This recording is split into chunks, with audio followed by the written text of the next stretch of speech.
Ahora que esta estrella era la primera dama de la República, pareció cambiar. Bajó mucho de peso. Sus vestidos se hicieron menos extravagantes, y aún francamente austeros, y ese hermoso cabello suelto se peinaba hacia atrás, en forma más bien severa. Era una lástima. La joven estrella había crecido. Pero conforme los argentinos veían más de la nueva Evita, como ya se le conocía entonces, su nueva apariencia los afectaba cada vez con mayor fuerza.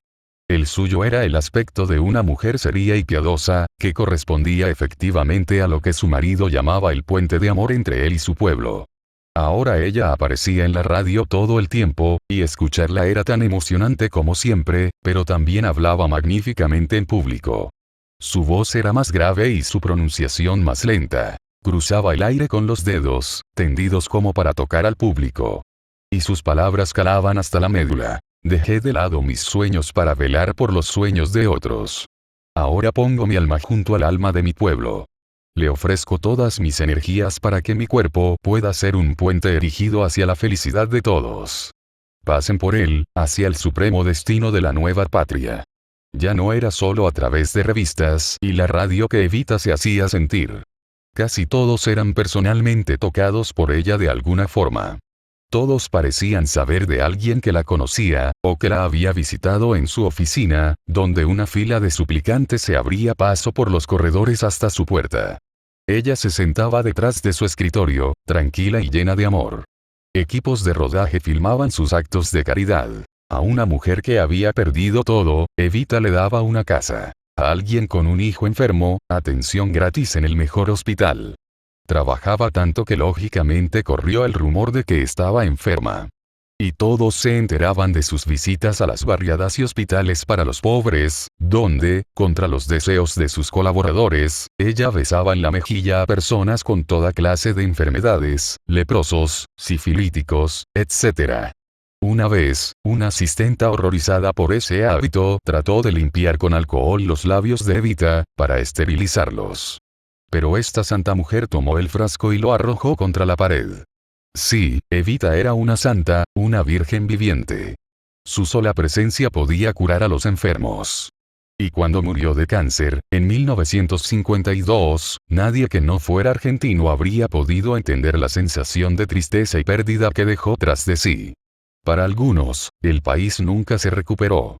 La mayoría vivimos en un estado de semisonambulismo. Hacemos nuestras tareas diarias, y los días pasan volando. Las dos excepciones a esto son la infancia y los momentos en que estamos enamorados. En ambos casos, nuestras emociones están más comprometidas, más abiertas y activas. Y hacemos equivaler la emotividad con el hecho de sentirnos más vivos. Una figura pública que puede afectar las emociones de la gente, que puede hacerla sentir tristeza, alegría o esperanza colectivas, tiene un efecto similar. Un llamado a las emociones es mucho más poderoso que un llamado a la razón. Eva Perón conoció pronto este poder, como actriz de radio. Su trémula voz podía hacer llorar al público. Por eso, la gente veía en ella un gran carisma. Evita nunca olvidó esa experiencia. Todos sus actos públicos se enmarcaban en motivos dramáticos y religiosos. El teatro es emoción condensada, y la religión católica una fuerza que se sumerge en la niñez, que te impacta donde no puedes evitarlo. Los brazos en alto de Evita, sus teatrales actos de caridad, sus sacrificios por la gente común. Todo esto iba directo al corazón. Lo carismático en ella no era solo su bondad, aunque la impresión de bondad es bastante tentadora. También lo era su capacidad para dramatizar su bondad. Tú debes aprender a explotar esos dos grandes suministros de emociones, el teatro y la religión. El teatro elimina lo inútil y banal de la vida y se concentra en momentos de piedad y terror. La religión se ocupa de la vida y la muerte. Vuelve dramáticos tus actos de caridad, da a tus palabras afectuosas una trascendencia religiosa, sumerge todo en rituales y mitos que se remonten a la infancia. Atrapada en las emociones que provocas, la gente verá sobre tu cabeza el halo del carisma. El Libertador. En Harlem, a principios de la década de 1950, pocos afroestadounidenses sabían mucho sobre la nación del Islam, o entraban siquiera a su templo.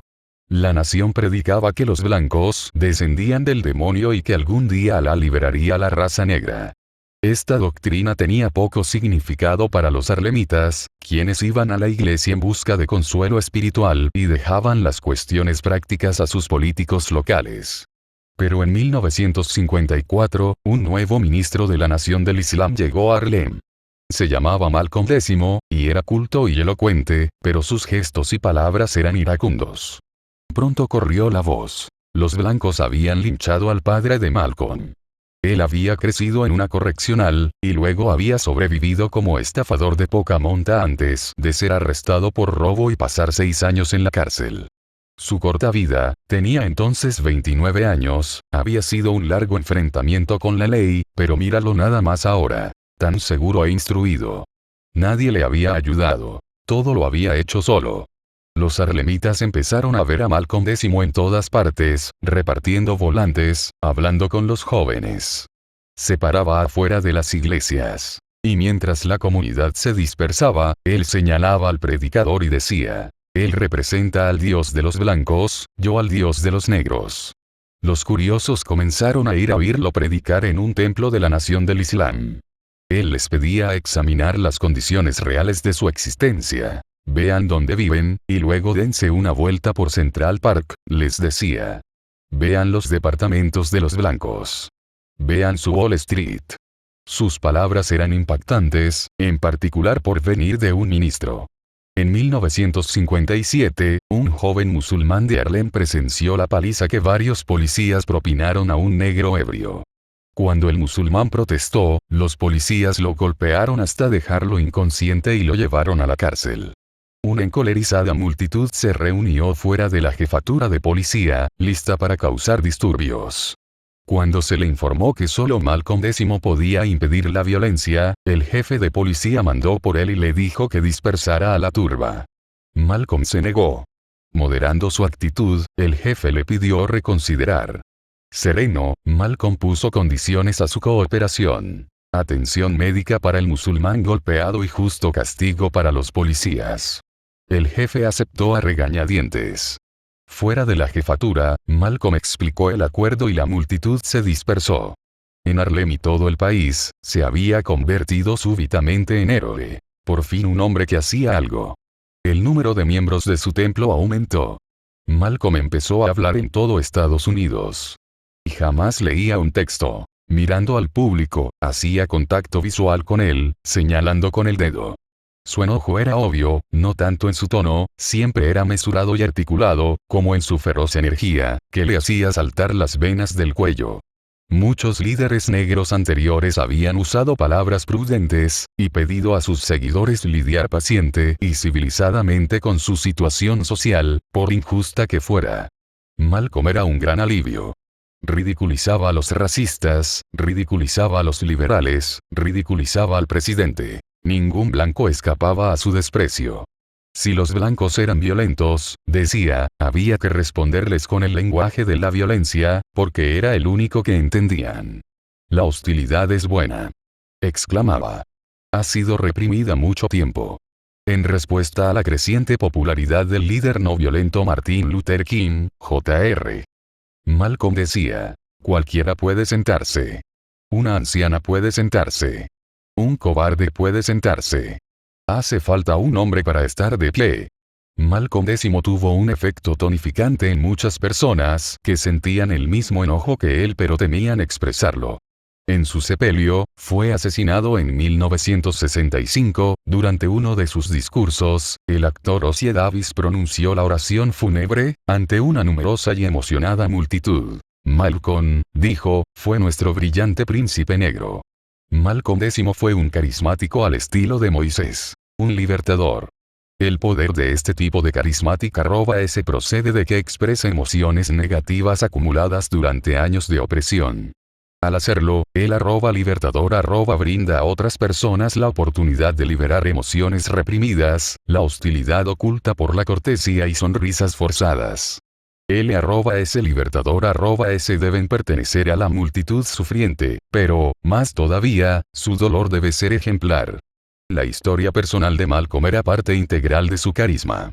Su lección, que los negros deben ayudarse a sí mismos, no esperar a que los blancos los rediman, significó mucho más a causa de sus años en la cárcel, y de que él había seguido su propia doctrina estudiando, ascendiendo desde abajo. El @libertador debe ser un ejemplo viviente de redención personal. La esencia del carisma es una emoción irresistible que transmiten tus gestos, tu tono de voz, señales sutiles, tanto más poderosas por ser mudas.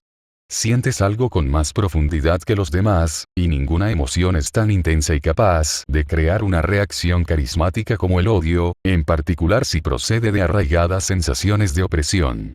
Expresa lo que los demás temen decir y verán enorme poder en ti. Di lo que quieren decir pero no pueden. Nunca temas llegar demasiado lejos. Si representas una liberación de la opresión, puedes llegar más lejos aún.